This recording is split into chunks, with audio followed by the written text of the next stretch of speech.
Moleque Zica na área, um programa que não tem outro objetivo senão falar sobre cultura, cultura pop, assuntos geracionais e coisas deste e de outros mundos. Eu sou Leonardo Cássio e hoje nós daremos 5 dicas de leituras de autores russos. Você que tem acompanhado a Cult Cultura sabe que fizemos aí durante o período da Copa alguns vídeos e algumas matérias contando curiosidades sobre o país que recebeu a Copa do Mundo, sobre a arte e cultura de lá, e então vamos dar umas dicas em forma de listinha de autores e livros russos. Mas antes, não se esqueça, já se inscreve no canal e ativa o sininho para receber todas as notificações deste programa e também de todos os outros que nós estamos aprontando com todo carinho para vocês.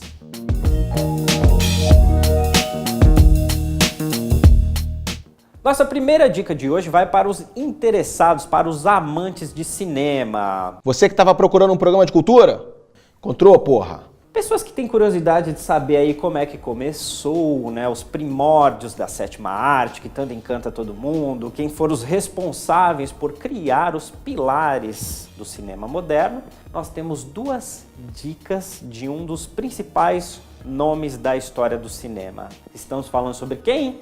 Sergei Eisenstein, um grande nome do cinema russo, responsável por filmes como Encoraçado Potemkin, Outubro e Ivan o Terrível. Além de ser um grande cineasta e uma das pessoas que começou com o cinema lá no começo do século passado, século XX, ele ainda foi um grande pensador, fez grandes ensaios, textos, tratados e relatos sobre o cinema.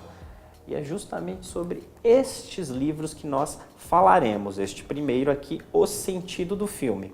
Foi o primeiro livro lançado com escritos dele, porque os livros foram lançados já quando ele estava batendo as botas já. Né? Comprou em 42, ele morreu. Ele morreu, cadê? Ele morreu. Ele veio pra México. Você morreu, cara? Aí fez um filme que é famoso também, a Greve, tá? Foda-se também, tá? Ah, isso foi o único publicado enquanto ele vivia, tá? Vamos lá. O Sentido do Filme, o primeiro livro publicado com os escritos dele e o único publicado enquanto ele estava vivo, porque ele já morreu, como você pode imaginar. E esse aqui é um dos livros que compõem aí os estudos teóricos acerca do cinema. Sobre o que este livro fala, o que ele investiga? Eu vou mostrar aqui, ó, o que está escrito aqui, ó. A relação entre a palavra e a imagem, a sincronização dos sentidos, as cores e seus significados, a correspondência entre a forma e o conteúdo. Então, na verdade, ele foi responsável por alguns dos primeiros grandes sucessos da história do cinema e foi uma das pessoas que, durante esses processos de concepção dos filmes, porque ele também trabalhou no Teatro de Moscou, era envolvido com produção e dramaturgia, e ele tinha toda uma questão com a montagem das obras, da importância da montagem. Então ele refletiu sobre isso e aí nós temos este livrinho aqui, tá? Que além do livro você pode, claro, também procurar e deve os filmes. E aí você aproveita, já que você leu o sentido do filme, e conhece esse aqui, que é o segundo livrinho publicado com as reflexões de Eisenstein, A Forma do Filme. Esses são escritos que ele fez durante a Segunda Guerra, né, que foram publicados já depois que ele já tinha morrido para todo sempre. Será que a gente morre para todo sempre? Falou que sim. Ele também é diretor, então ele deve gostar bastante. Inclusive, adivinha quem me emprestou estes livros, não é? Neste segundo livro sobre a teoria do cinema, você terá a oportunidade de saber sobre, olha só que legal, a relação entre o teatro e cinema, a dramaturgia da forma do filme, olha que poético isso. Métodos de montagem, que aí é o que eu citei, né, sobre o outro filme. Ele tinha toda uma questão sobre a importância da montagem do filme. Como é que você cria a narrativa, apresenta cenas, faz toda a estruturação e a montagem, da importância deste profissional, que muitas vezes a gente nem se preocupa, porque a gente acha que filme é diretor e ator, ou diretora e atrizes. Não é só isso. Tem muita gente, o montador é essencial. E para finalizar, a pureza da linguagem cinematográfica. Olha só que bonito. Claro, estes livros são leituras densas e elas são reflexões sobre o modo de fazer e conceber cinema.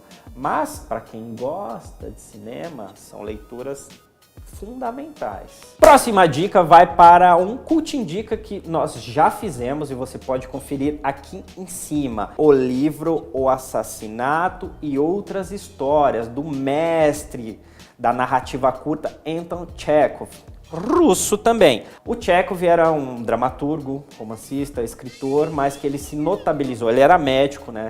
A sua profissão principal até ele se dedicar à literatura. E ele começou com os contos e ficou conhecido aí por seu sarcasmo e por trabalhar com o cotidiano. Ele gostava de personagens comuns e, ao contrário de outros escritores da época, ele não fazia grandes embates ideológicos. Ele, na verdade, ia na contramão disso para poder mostrar o sofrimento, o dia a dia de pessoas comuns aí do cotidiano. Ele fez algumas viagens para o interior da Rússia, que naquela época era muito menor no sentido de população. Haviam muitas mais áreas isoladas, então ele conviveu com comunidades distantes ali dos grandes centros e ele gostava de retratar esses modos de vidas comuns, sofrimentos e por aí vai. Este livro é muito interessante para quem quer conhecer sobre a literatura russa e sobre o cenário russo dos séculos passados, né? Século XIX para o século XX, que é nesse período aí que ele escreveu isso aí. E é muito interessante, você pode conferir também um vídeo que fala sobre o Anton Chekhov, da TV Cult, que eu e Thaís fizemos apresentando curiosidades sobre este grande nome da literatura mundial. Nossa próxima dica vai para um dos maiores e mais conhecidos escritores de toda a literatura universal deste mundo que nós conhecemos. Estamos falando sobre Fyodor Dostoiévski, o grande escritor, o aclamado escritor russo, que escrevia esses travesseiros aqui para a gente poder se deliciar. Este livro aqui, Os Irmãos Karamazov, é o último livro que ele escreveu. Ele escreveu e logo em seguida ele morreu. Esse livro foi escrito, na verdade ele foi publicado em 1880, tá? E é uma história que fala sobre um parricídio. Você sabe o que é um parricídio? Eu descobri depois que eu li este livro. É quando um filho mata o próprio pai. O nome disso é parricídio. Tá? E o principal acusado, né, são 4 irmãozinhos, cada um com personalidades diferentes, um que é autoritário igual o pai, que era maluco, outro que é um pouco mais generoso, mas também é meio violento, o outro que é um pouco mais lunático e o outro que não tá nem aí para nada. Tá? O livro ele vai contando a história desses 4 irmãos e da investigação que se tem em cima deste parricídio. Só que, como toda a literatura do Dostoiévski, ela é muito densa e complexa. Então ele faz todo um retrato da Rússia, naquela virada de século, do século XIX para o século XX. Afinal, este livro foi publicado em 1880, a história passa por ali, numa cidade do interior da Rússia, e toda a degradação moral, sofrimento das pessoas daquela época. Este livro tem muita coisa biográfica, como boa parte, né, como a maioria dos livros. Mas é que o Dostoiévski, ele foi mandado para a Sibéria. Saia da Sibéria e vem pra Leste já. Foi lá acusado de fazer comunismo, essas coisas aí da época, e ele trabalhou naqueles campos forçados, ficou lá recluso, viu muito sofrimento, o pai dele foi assassinado. Então tem uma série de coisas, de pensamentos, de sofrimentos que ele coloca neste livro aqui, que é o último dele e é um dos mais conhecidos. Olha o tamanho. É um livro maravilhoso, mas você tem que estar disposto. Tá? Eu não indico ler no metrô igual eu fiz, porque aí você vai ter que ler de novo, porque é meio difícil. Então eu li quase que 2 vezes. Vou ler a terceira, porque dizem que quando você lê a terceira é que você ou é muito louco, ou é que quando você realmente pode entender um livro. Então eu vou ler. Fica aí a dica. Nossa próxima dica vai para outro livro de Fyodor Dostoiévski.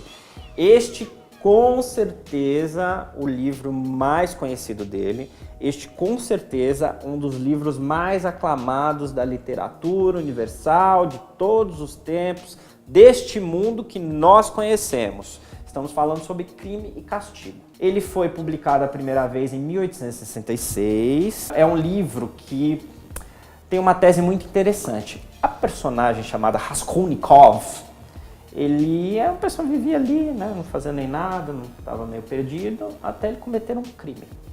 Você percebeu que o Dostoiévski gosta de um crime, né? O parricídio, isso aqui é um crime. A justificativa do crime era baseada numa tese muito interessante.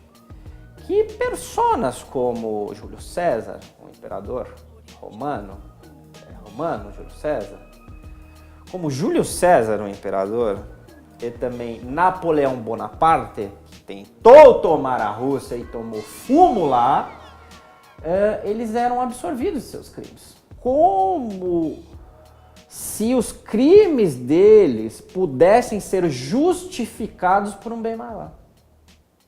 Então é em cima dessa tese que ele vai tentar justificar o crime que ele cometeu. Então é uma coisa muito interessante. Claro que há muitas camadas, assim como os outros livros de Dostoiévski. É denso, ele fala muito sobre a Rússia, sobre todo o sofrimento do povo, toda a hipocrisia moral. E ao contrário do que eu falei de Tchekov, esse sim gostava de mergulhar em embates teológicos, em coisas mais, né, assim, ó, né, para pegar ali o momento político e social do que estava acontecendo, elevando essas personagens a grandes debates com essas teses malucas que ele elaborava. Então esse livro ele é super importante para quem gosta de literatura universal. Você compreende bastante sobre a Rússia e compreende também muito sobre o tipo de escritor que era, enquanto vivo, né? Mas na verdade que se tornou para toda a eternidade Dostoiévski. E com certeza ele já deve ter caído, eu não posso afirmar, mas ele deve vir e mexe aí compor listas obrigatórias de livros para quem vai fazer provinhas no Enem. Inclusive, fique de olho no especial que nós estamos aprontando para você. Então, este livro aqui é uma das grandes obras-primas da literatura russa que estão disponíveis por aí. Só uma coisa interessante. Aqui você pode observar que a tradução foi feita por Paulo Bezerra. Ele é um grande tradutor de Dostoiévski. Haviam outras traduções de Crime e Castigo antes desta do Paulo Bezerra. No entanto, eram traduções feitas do francês. Foi lá alguém na França, pegou o livro lá russo e traduziu, né, para o francês. E aí as traduções em português eram feitas do francês. Tradução da tradução perde muita coisa. O ideal é que você faça direto da fonte, para você pegar todas as nuances, todo o aprofundamento psicológico e o arco das personagens, toda a questão gramatical que pode se perder de uma língua para outra, e também porque quando um tradutor faz uma tradução, ele leva seu ponto de vista para algumas coisas, né? Ele pode cortar uma coisa aqui, modificar ali. Então essa é uma tradução tida como uma das mais fiéis, porque ela foi feita direto do original. Então nós indicamos aqui a leitura de Crime e Castigo do Fyodor Dostoiévski, feito por Paulo Bezerra. Se não for do Paulo Bezerra, também é bom, mas do Paulo Bezerra é melhor ainda, tá bom? Depois da leitura desses 5 livrinhos, você vai estar imerso na cultura russa, mas também você pode acompanhar outros vídeos especiais que fizemos aqui na Cultura, que está disponível no canal, e também na plataforma, a textos, a perfis de artistas russos e outras curiosidades que você pode ir lá acessar www, que não precisa colocar mais, culticultura.com.br, vai lá e procura lá por Rússia que você vai ver bastante coisa. Para acompanhar mais coisas aqui do Moleque Zica e também outros vídeos que nós temos na TV Cult e nas outras playlists do canal, se inscreve no canal, ativa o sininho para receber outras notificações, comenta aqui o que você gostou, o que você não gostou, dê sugestões também de vídeos aqui para nós fazermos com todo carinho e amor para você. E fique atento que eu volto logo. Um abraço e até o próximo vídeo.